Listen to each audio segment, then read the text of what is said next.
कमर चीमा साहब, coming back to the point, Pakistan जिस तरह से इस वक्त चल रहा है, अमेरिका के साथ भी ताल्लुकात बड़े अच्छे, चीन के साथ ताल्लुकात उससे भी अच्छे, पाकिस्तान इकोनॉमिकली इसको अपने लिए लुक्रेटिव क्यों नहीं बना पाया, जिस तरह हमारे सारे पैनलिस्ट ने सवाल किया? देखिए जी, बहुत शुक्रिया।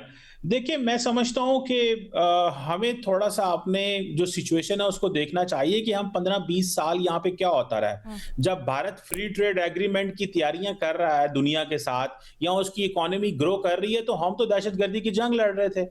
तो हम तो उस चीज़ में फँसे हुए थे और हमारा जो एक्सपोर्ट कॉम्पिटिटिवनेस हमने करनी थी, वो हम कैसे करते जब फ़ोकस जो रियासत की इदारों का और हुकूमत का इन चीज़ों पे था।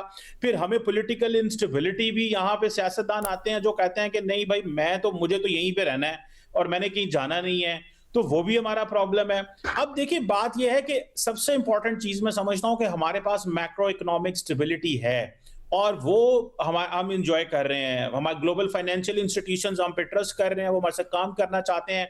फिर यूरोपियन यूनियन ने हमारी बड़ी मदद की है। आपके पास जीएसपी प्लस स्टेटस मौजूद है। हमारी 75% जो टेक्सटाइल एक्सपोर्ट्स हैं वो यूरोपियन यूनियन को जाती हैं, व्हिच इज नाइस। लेकिन अभी ये जो इंडिया ईयू हुआ है, इसमें इस पे इम्पैक्ट भी पड़ सकता है। लेकिन सवाल ये है, फिर अमेरिका जो है वो हमें बहुत ज्यादा उस मंडी तक की हमें एक्सेस है।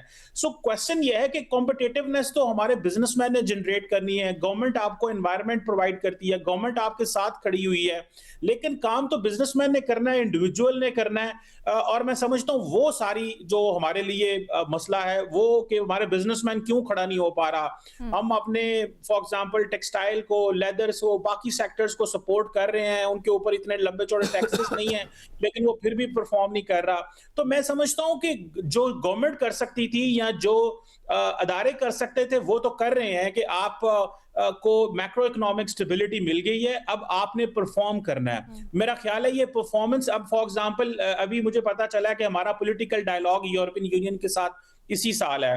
हमारा ईयू पाकिस्तान बिजनेस फोरम का डायलॉग यूरोपियन यूनियन के साथ इसी साल है। सो हमें उनके साथ मजीद काम करना है यूरोपियन यूनियन के साथ, और हमें भी फ्री ट्रेड एग्रीमेंट की कोशिश करनी चाहिए। अगर भारत ने 2021 से लेके 8 फ्री ट्रेड एग्रीमेंट किए हैं, तो हम वो एग्रीमेंट क्यों नहीं कर सके?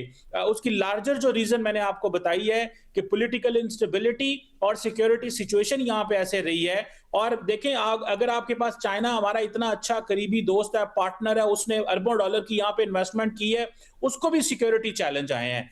तो वो हमें सिक्योरिटी एंड पॉलिटिकल स्टेबिलिटी को मैक्सिमम फोकस करना है। और अगर हम सिक्योरिटी स्टेबिलिटी के ऊपर काम करें और वहां पे कुछ पॉलिटिकल एक्टर्स जो हैं वो फिर मसले डालने की कोशिश करें और पॉलिटिकल डिसरप्शन पैदा करें, अदारों के साथ मिलकर काम ना करें, और वो चाहते हैं कि जो आउटलुक है वो हमारी अजीब किस्म की रहे, तो मेरा ख्याल है ये मसला है।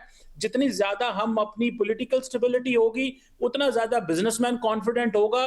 ग्लोबल दुनिया, इंटरनेशनल कम्युनिटी तो आपके ऊपर एतबार कर रही है। अमेरिकन के साथ अच्छे ताल्लुकात हैं, यूरोपियंस आपको सपोर्ट कर रहे हैं इन टर्म्स ऑफ कि आपके ऊपर टैरिफ उन्होंने कम कर दिए हुए हैं। तो मेरा ख्याल है कि ये जो वो कर सकते थे वो किया, और यूरोपियन यूनियन ने भी इसीलिए कहा ना कि हम दहशतगर्दी से मुतासर हैं, तो टैरिफ उन्होंने हमारे ऊपर कम किए हैं। लेकिन लार्जली हमें घर में ये पॉलिटिकल स्टेबिलिटी देनी है, सियासतदानों ने मिलकर तैयार करना है ताकि हम एक मंजिल की तरफ जा सकें। अदरवाइज अगर आप देखें दुनिया में कारोबार जो है वो तो वही कर सकेगा जो compete करेगा। अब इंडिया की आप मिसाल लेते हैं तो इंडिया बेसिकली compete कर पा रहा है, इसीलिए वो कारोबार कर रहे हैं। अब बांग्लादेश और पाकिस्तान की टेक्सटाइल मार्केट को खतरा है क्योंकि इंडिया को फ्री ट्रेड एग्रीमेंट जो है वो मिल गया है। तो हमें मजीद इसके ऊपर काम करना पड़ा। इसे फोरकास्ट पहले ही करना चाहिए था, इसको समझ जाना चाहिए था कि ये चीजें हो रही हैं। तो मेरा ख्याल है कि ये कुछ चीजें हैं कि देखना पड़ेगा कि अगर इंडिया को ऑस्ट्रेलिया, न्यूजीलैंड और यूके, उसके बाद European union free trade agreement दे रहे हैं, इवन के यूएई ने भी फ्री ट्रेड एग्रीमेंट उनके साथ किया है, तो ये वो जगह थी जहां पे हम काम करते थे। तो हमारे लिए मजीद मुश्किलात आइंदा आने वाले दिनों में पैदा होगी। सिर्फ यूरोपियन यूनियन नहीं है, बरतानिया का भी इंडिया के साथ फ्री ट्रेड एग्रीमेंट हुआ, तो हमारी एक्सपोर्ट वहां पे भी जाती है।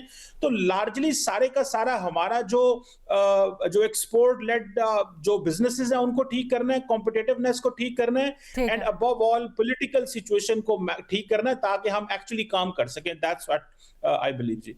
अच्छा, चीन को जो जो दुनिया चीन की तरफ अब राग़िब हो रही है, उसका इनडायरेक्टली पाकिस्तान को बेनिफिट होगा? देखिए क्यों नहीं बेनिफिट है। जितना ज्यादा चीन की तरफ दुनिया आती है उतना ज्यादा चीन जो है वो दुनिया में मेन स्ट्रीम होता है। देखिए अब रशिया के साथ अगर फॉर एग्जांपल अगर अमेरिका के अच्छे ताल्लुकात नहीं है तो इंडिया के लिए मसला पैदा हो गया। अभी भी इसमें इंडियंस जो हैं वो अनकंफर्टेबल है। अब इंडिया जो है वो कुवैत और ब्राजील बट से आपको अपना लगता है तेल कि खरीद रहा है। ये जो दुनिया के ताकतवर ममालिक अब चीन का रुख कर रहे हैं, जिनके लिए चीन एक माजी में इरिटेंट रहा है, वो अमेरिका का प्रेशर बर्दाश्त कर पाएंगे? देखिए ये कर लेंगे प्रेशर बर्दाश्त। तो उसकी वजह यह है कि ये जो अमेरिकन अप्रोच है ये पहले नहीं थी। जब ओबामा एडमिनिस्ट्रेशन थी तो ओबामा एडमिनिस्ट्रेशन कहती थी front shoring and near shoring की पॉलिसीज थी, यानी कि चाइना से बिजनेस निकालो इंडिया में ले आओ। अब अगर इंडिया में वो बिजनेस आ गया तो उसको कैसे इंडिया से निकाल के अमेरिकन लेके जाएंगे। और दूसरी बात यह है कि सवाल यह है कि चाइना ने इकोनॉमिक इंटीग्रेशन पूरी दुनिया के साथ की है। फॉर एग्जांपल अगर अमेरिकन आसियान मुल्क को कहते हैं कि जी आप चाइना से थोड़ा पीछे हटें, तो वो कैसे हटेंगे? Because China ASEAN partnership $1 trillion की है। यूरोप को कहते हैं चाइना से पीछे हटें, तो यूरोप चाइना की बिजनेस पार्टनरशिप बिजनेस डील $850 अरब की है। अमेरिका यूरोप जो है वो $950 अरब की है। अब कनाडा को अगर अमेरिकन कहते हैं चाइना से पीछे हटे तो $1 बिलियन $100 बिलियन की बायलैटरल ट्रेड है। अगर वो इंडिया को कहते हैं चाइना से पीछे हटो तो ऑलमोस्ट $155 बिलियन की बायलैटरल ट्रेड इस साल जाएगी। और मजे की बात बताऊं, द मोमेंट अमेरिकन ने 50% टैरिफ इंडिया के ऊपर लगाए, चाइना ने अपनी इंडिया के ऊपर जो टैरिफ थे कम किए और अभी तक जो पिछला क्वार्टर गुजरा है, ये 1.5-2 क्वार्टर, इंडिया 37% ज्यादा एक्सपोर्ट चाइना को कर सका है। तो चाइना उस फायदा उठा रहा है कि जो अमेरिकन गलतियां कर रहे हैं। तो मेरा ख्याल है कि जो चाइना है उसके ऊपर वो इस तरह चीजें टाइट नहीं कर सकते जिस तरह रशिया के ऊपर है, बिकॉज ये इकोनॉमिक इंटीग्रेशन है। इसको हम बोलते हैं कॉम्प्लेक्स इंटरडिपेंडेंस, कि आप बिल्कुल एक कॉबवेब की तरह कनेक्टेड है, आप पीछे नहीं हट सकते। तो चाइना ने बेसिकली अपना वो कनेक्शन दुनिया से एस्टैब्लिश कर लिया, तो अमेरिका चाहे भी तो शायद नहीं कर पाएगा। ओके जी।